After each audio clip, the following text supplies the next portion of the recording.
सदैव सूत्रधार और सदैव तुमको भगवान का पता बताने वाला गुरु का मतलब क्या है? गुरु जो तुम्हारे जीवन का अंधकार दूर करे। और जीवन में अंधकार कहाँ है? वो अज्ञान रूपी अंधकार, जो तुम्हारी अज्ञानता है, अनजान चीजें जो तुम जानते नहीं, वो बताने वाला ही तो गुरु है। तो ऐसे गुरु को प्रणाम, ऐसे उस आसन को प्रणाम, ऐसी पीठ को प्रणाम जो आपको परमात्मा का दर्शन करा रहा है। तुम्हारे जीवन में जिन परमात्मा का प्रादुर्भाव करा रहे हैं, ऐसे आसन को बारंबार नमन और प्रणाम। सो जी महाराज कहते हैं, सौनकादिक ऋषियों, मैं प्रथम तो धन्य हूं कि तुम्हारे जैसे ऋषि और तुम्हारे जैसे श्रोता इस कथा को श्रवण कर रहे हैं। ध्यान से सुनना कि तुम अब वो ऋषि तुल्य तुम हो गए हो जो इस कथा को श्रवण करेंगे। इस कथा को तो परम ज्ञानी, परम तपस्वी, परम साधक और परम ऋषि लोग श्रवण करते हैं। तो ऋषियों, इस कथा में तुम्हारा मानस लग रहा है, ये परमात्मा की ही कृपा है। तुम संपत्ति खरीद सकते हो, तुम गाड़ी, बंगला, मकान, दुकान, ऐसो आराम की वस्तुएं खरीद सकते हो, लेकिन भक्ति, परमात्मा की कृपा खरीदी जा नहीं सकती। उनके कथा में तुम्हारा मन लगे, बस यहाँ ही पहली सीढ़ी, पहला सोपान है कि तुम पर कृपा होनी शुरू हो गई। पहली सीढ़ी क्या है? कि तुम्हारा मन लग रहा है, हाँ? तुम सुन पा रहे हो, तुम समझ पा रहे हो, ये पहली सीढ़ी। सो जी महाराज कहते हैं, सौनकादिक ऋषियों, तुम परम तपस्वियों को मैं कथा श्रवण करा के धन्य। और ऋषियों, तुम जो प्रश्न कर रहे हो, तुम्हारे प्रश्नों का जवाब ये है, एक ही शब्द में शिव महापुराण का श्रवण करो। शिव महापुराण का श्रवण करो और सब ठीक हो जाएगा।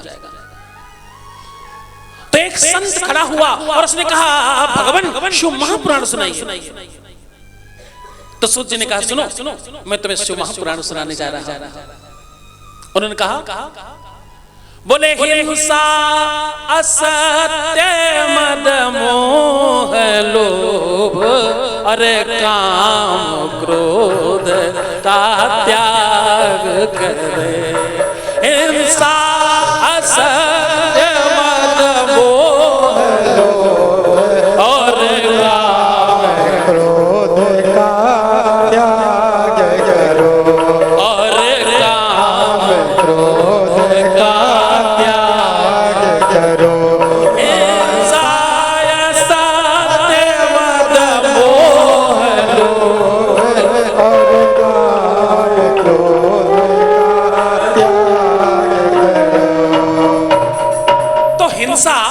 असत्य, मद, मोह, लोभ, काम और क्रोध का त्याग करें, बस यही शिव महापुराण है।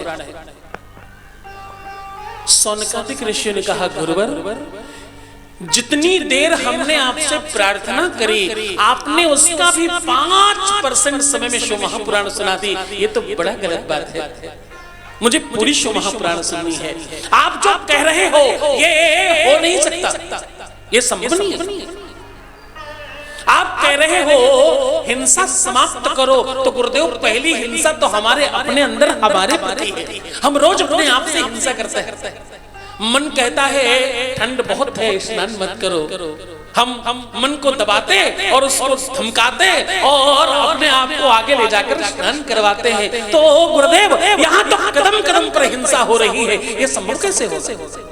असत्य, गुरुदेव, कलिकाल आ रहा है, असत्य के बगैर जीवन न चलेगा, कैसे काम चलेगा?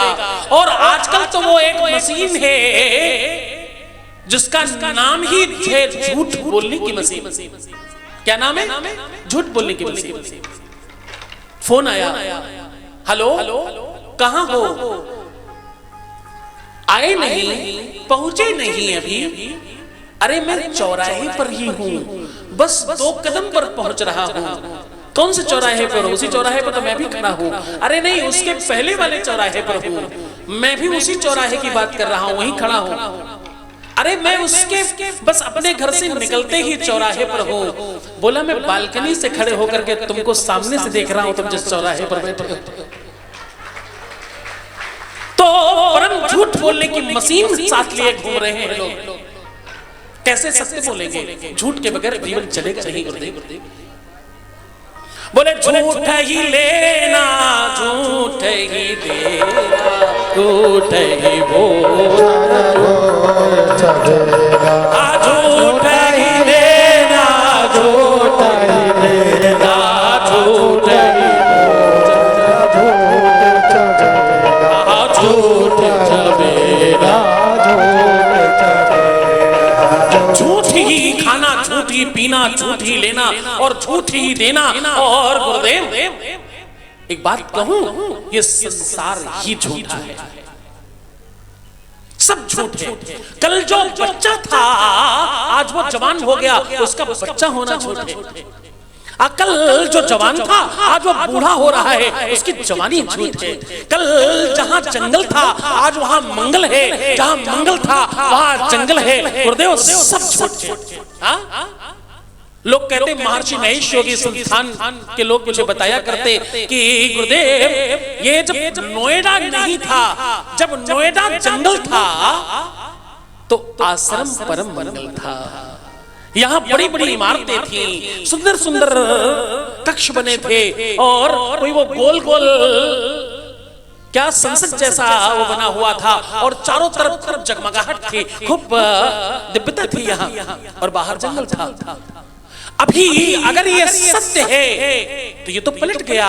अब बाहर बड़ी बड़ी कंक्रीट की इमारतें हैं और अंदर जंगल। तो क्या सत्य है?